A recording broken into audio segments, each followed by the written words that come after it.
미국의 301조 관세를 뭐 많이 얻어맞아가지고 한국 경제가 골로 갈 거다. 뭐 이런 얘기들이 많이 돌았었죠. 근데 실제로 까고 보니까 애개개입니다. 별거 아닙니다. 한마디로 말씀드리면 미국은 이재명 밉다고 한국 목조르기를 시전할 이유도 여유도 없습니다. 오늘 그 같은 이야기를 좀 살펴보도록 하겠습니다. 뭐 언론들이 이제 301조 쳐맞아서 한국 경제는 망하고 이재명 정권은 골로 간다. 뭐 이런 식의 관념을 우리가 쉽게 가질 수 있도록 호들갑을 떨었죠. 언론들이 이재명 망한다는 아닌데 하도 언론이 호들갑을 떠니까 이재명도 미워하는 우리들은 그 많은 분들이 야 이렇게 해서 이제 이재명이 한국 경제가 망하고 이재명 골로 가나 보다. 예, 그렇게 생각하시면 좀 그렇습니다. 네. 언론 이게 가만히 하는 거 보세요. 미국이 301조로 우리를 못 살게 굴고 있다. 그러니까 이 기본적으로 어떻게 뽑아야 되냐면요. 미국 세계 60개국에 대해서 301조 강제 노동 관세 명분으로 10에서 12.5% 때려. 그거예요. 핵심은. 네. 한국이 아니라 세계 60개국입니다. 근데 전부 한국 중심이야. 그러니까 대한민국 언론의 관점에서 보면 우주가 한국 중심으로 돌아가. 예. 예, 참 대단합니다. 네. 지동설, 뭐 천동설이 아니라 한동설입니다. 예. 한국 중심으로 우주가 돌아간다. 주요 경쟁국가 이럴 땐 비교를 해봐야 됩니다. 이게 이제 배경은 뭐냐면 그 전에 이제 트럼프 초기에 상호 관세라 그래가지고 무조건 대미 무역 흑자에 대해 가지고 그냥 그걸로 비례해가지고 관세를 그냥 때렸었죠. 그런데 이제 대법원이 대통령 긴급명령으로 이런 거 하는 거 아니야. 그렇게 해서 위법 판결을 내렸단 말이에요. 그 다음에는 이제 임시적으로 무역법 122조 글로벌 관세를 때렸어요. 그러다가 이게 임시적이니까 이제 무역법 301조 관세로 옮겨간 겁니다. 명분은 강제노동이 있다. 고치려는 노력이 부족하다. 이게 명분입니다. 그러나 실제로는 이제 보호무역주의죠. 미국의 제조업이 워낙 작살이 나고 그러니까 어떻게든 중산층 좀 다시 회복하고 제조업 좀 늘려보려고 정말 난리 부르스를 추는 겁니다. 이럴 경우에는 이 비교를 해봐야 돼요. 한국이 12.5%, 일본도 12.5%, EU도 10%입니다. 미국 시장을 둔 한국 상품의 주요 경쟁 상대는 결국 일본과 EU거든요. 물론 중국이 있죠. 중국은 12.5%가 추가돼서 합이 37.5%입니다. 이거 잘못 썼습니다. 원래 있던 301조가 25%였고요. 여기에 12.5%가 추가된 거예요. 그런데 이와 별도로 과잉 생산 설비, 구조화된 덤핑 조사를 하고 있습니다. 이게 만약에 관세로 이제 가면 추가 20% 가능성이 있는데 거기까지 갈지 모르겠습니다. 아무튼 현재 중국은 37.5%예요. 자, 이게 어떤 거를 우리의 그 경쟁 상대들과 어떤 관계냐 한번 보죠. 뭐 우리가 보면 이제 유럽연합, 일본과 많이 경쟁을 하고 대만은 여기 이제 참조로 잠깐만 이제 적어놓은 건데 유럽연합 같으면은 상반기 대무역자가 한 410억 달러 났습니다. 이건 작년 대비해서 무려 63%가 급감한 겁니다. 그럼에도 불구하고 10% 맞았어요.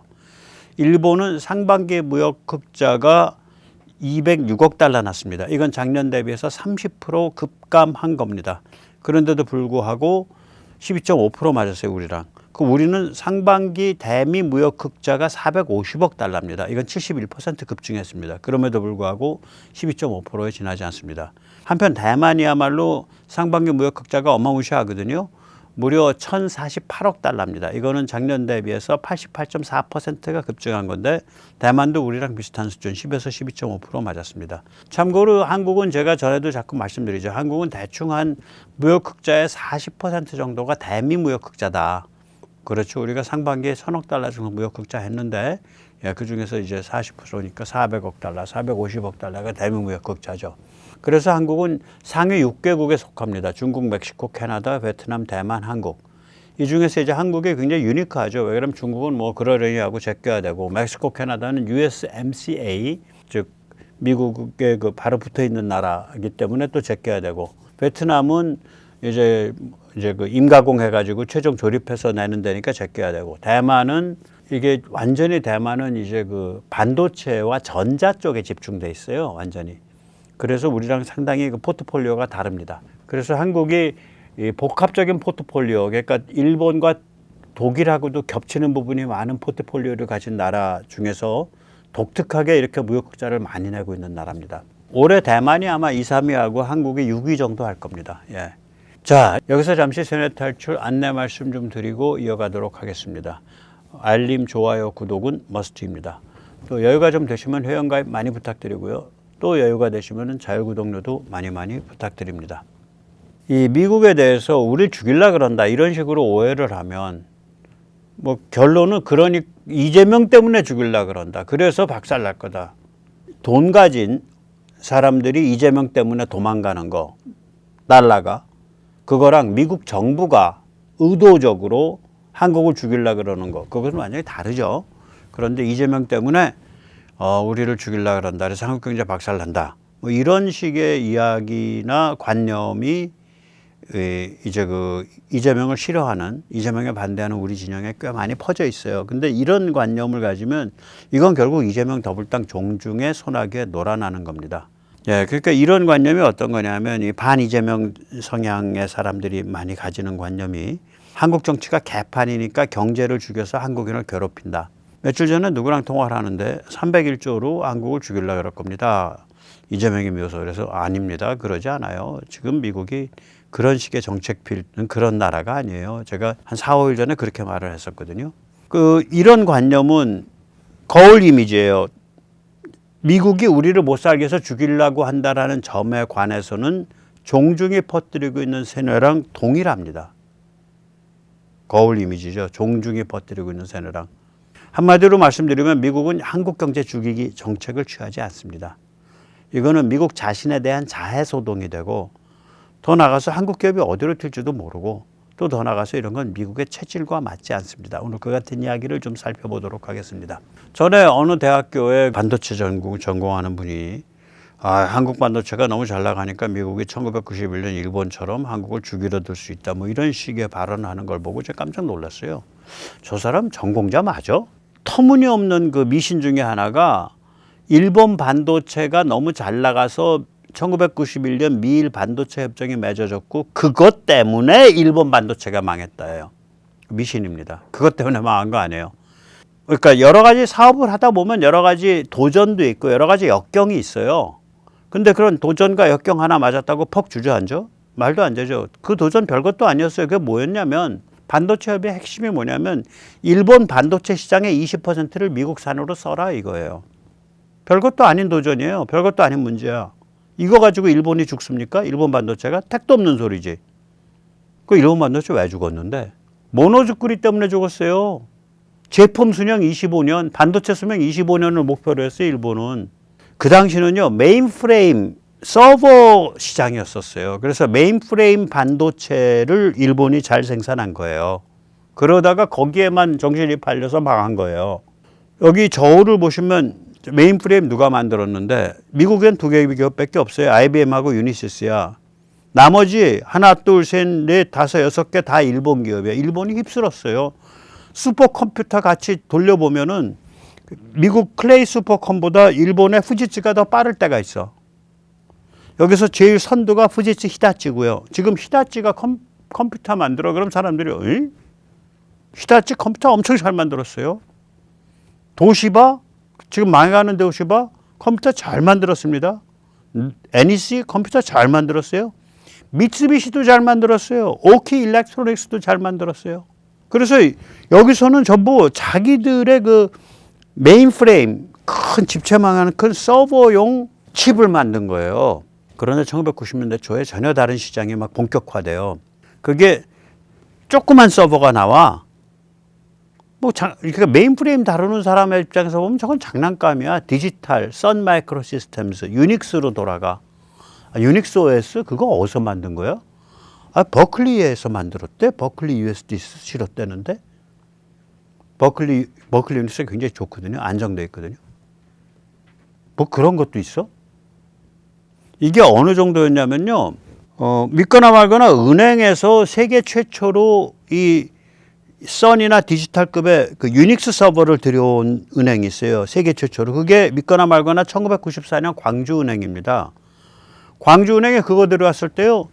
여기 그 큰 기관 뭐 그러니까 은행들, 시중은행 전산실에 딱 폼 잡고 앉아 계신 엔지니어들 다 웃었어. 아유, 장난감들은 안 내. 그 시골은행이 그렇지. 그 사람들은 전부 IBM과 유니시스로 훈련된 사람들이야. 그리고 fuji츠, 히다치로 훈련된 사람들이야. 그러니까 그 유닉스 서버 들여가지고 은행 업무를 봐? 아이, 그거 저기 뭐 무식한 촌사람들이 하는 짓이지. 뭐 이렇게 그런 반응이었다니까요. 1994년에 우리나라뿐만 아니라 세계 각국도 그렇게 받아들였어요. 이게 세계 최초 케이스입니다. 광주은행 1994년 유닉스 서버 건이. 그러던 시절이에요. 그때 일본의 반도체 회사들은 전부 다 일본의 서버 회사들이고 이건 전부 다 메인프레임 서버에 몰빵했던 거예요. 그런데 시대는 작은 새끼 서버로 옮겨갔고 유닉스 기반에 그리고 PC로 옮겨갔다고요. 지금은 그런 얘기 잘 안 쓰지만 옛날엔 인텔 인사이드 아니에요. 그러니까 요 PC 안에는 인텔 칩이 있다. 그 브랜드잖아요. 인텔 인사이드. 그리고 삼성 메모리 인사이드. 거기서 갈린 거예요.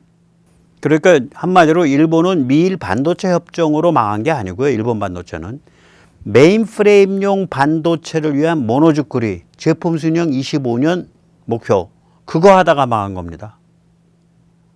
그래서 미일 반도체 협정으로 미국이 일본의 반도체를 짓밟아 버렸습니다. 이거 말은 하기 쉬워. 뭐 음모론적이고 귀에 들리면 굉장히 섹시하고 좋잖아. 근데 사실이 아니에요.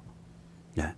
그래서 이런 거 끌어다가 미국이 한국 잡아먹으려고 그런다. 그런 얘기 하시면 안 돼. 그런 얘기 믿으시면 안 돼. 예.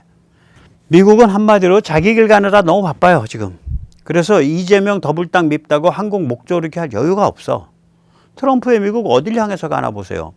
중국에 대한 신냉전, 중국을 가두고 배제하는 것. 미국의 지배력을 강화하는 것. 5개 부분에서. 하나는 제1도령 군사력.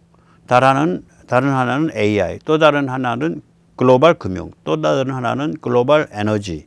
또 다른 하나는 테크. 5개 분야에서 미국의 지배력을 강화하는 것. 미국의 헤게모니를 강화하는 것. 미국 정치 문화를 건강하게 혁신하는 것. 지금 거기에 몰빵하고 있잖아. 근데 골싸매고 우리한테 좀 손해가 오고 타격 오더라도 이참에 저 이재명이 더불당이 이끄는 대한민국 죽여버리겠다. 이런 지금 마인드가 거기까지 돌아갈 여유도 없고 이유도 없는 거예요. 또 미국 체질과도 안 맞아. 그래서 미국이 한국을 죽이려 한다. 못 살게 군다라는 관념은 이거는 사실은 이재명 더불당 종족에 퍼뜨리는 관념이에요. 나는 그들 중에는 대한민국이 박살나도 좋다. 국민들이 반미로만 따라올 수 있다면 지금 안 따라와서 안 박살내는 거예요. 국민이 반미로 따라올 것 같아? 어려워져서 점점 더 반미가 될 것 같아? 그러면 기꺼이 박살낼 놈들이야. 그 안에 그런 놈들 수두룩 뻑뻑해. 누군지 말은 안 할게요. 뭐 대통령 각각께서 그런 놈들 중에 하나가 아니시기를 바랍니다. 그렇게 믿고 싶습니다. 네, 오늘 여기까지 모시겠습니다. 감사합니다.